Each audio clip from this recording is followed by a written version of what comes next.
В Национальной библиотеке Чувашии состоялась научно-практическая конференция, посвященная 170-летию со дня рождения выдающегося просветителя, основателя Симбирской Чувашской учительской школы Ивана Яковлевича Яковлева. Учебное заведение, которое создал Яковлев, стало кузницей педагогических кадров для школ всего Поволжья.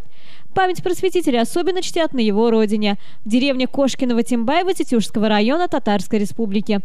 Традиционно здесь проходит множество мероприятий, посвященных создателю нового чувашского алфавита. В этом году у нас идет ряд мероприятий, посвященных Ивану Яковлевичу Яковлеву.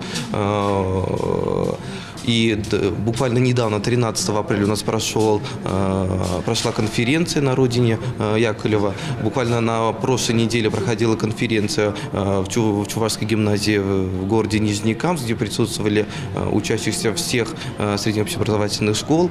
Буквально на этой неделе планируется Чувашский соловей, тоже посвященный Ивану Яковлевичу Яковлеву.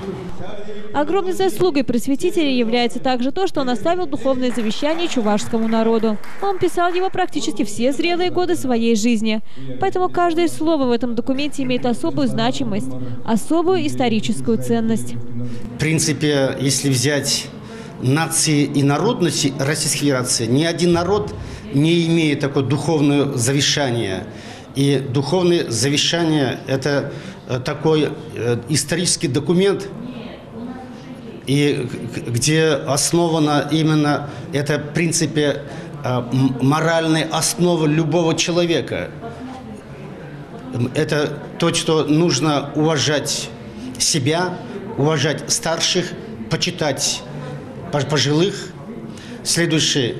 Главное содержание именно завещания, он там призывает, чтобы дорожить Россией, любить Россию.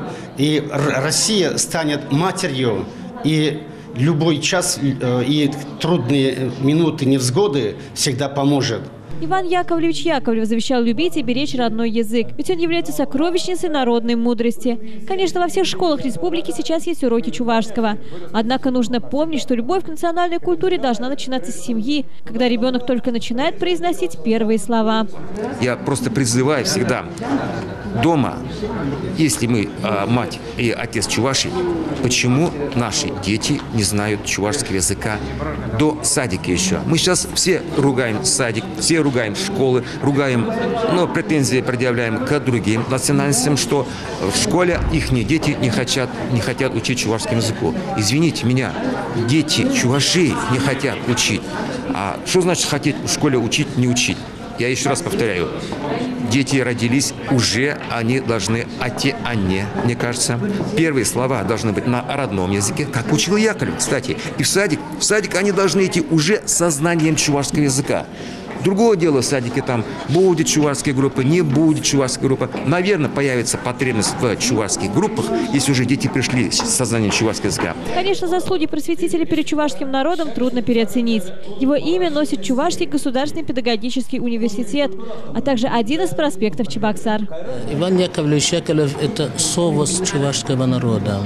Это человек-легенда, это человек, который сделал столько для своего народа и для других народов, который останется веками в истории. Если ты любишь своего народа, ты должен почитать, уважать, любить Иван Яковлевич Яковлев. Он символ Чувашия и чувашского народа. Спешите делать добро и будьте добрыми. Доброта – основное человеческое качество. Доброта и есть человечность, писал Иван Яковлевич Яковлев. Наверное, этот принцип просветителя может взять себе на вооружение каждый из нас. Елена Яковлев, Бахтияр Велиев, «Жизнь столицы».